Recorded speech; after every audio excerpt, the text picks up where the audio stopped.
Once upon a time, a kind fisherman lived in a small, old hut by the sea with his wife. They were very poor but had each other. One day, while fishing, the fisherman caught a large golden fish. But to his surprise, the fish spoke. "Please let me go. I am not an ordinary fish. I am an enchanted prince."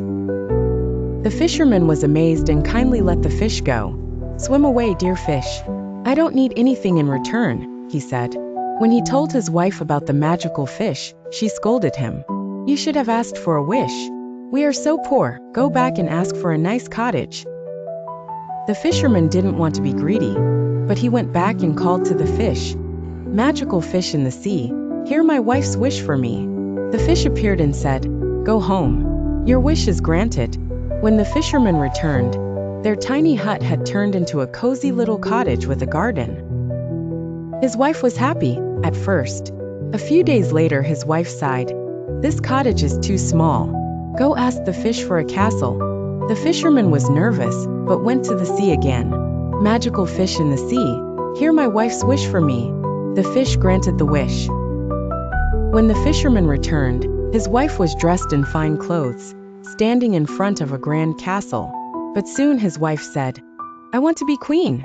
Go and ask the fish." The fisherman hesitated but obeyed. The fish granted her wish, and when the fisherman returned, his wife sat on a golden throne.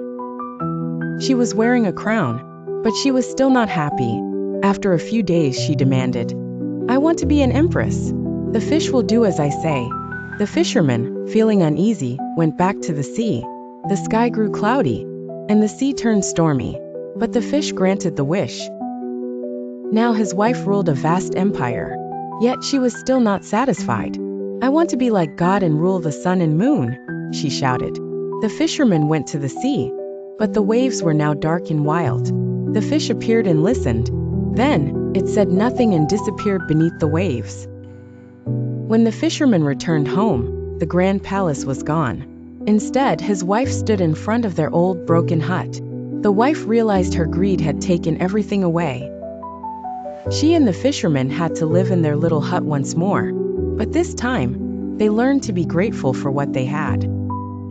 And so, they lived quietly by the sea, never asking for more than they needed. The end.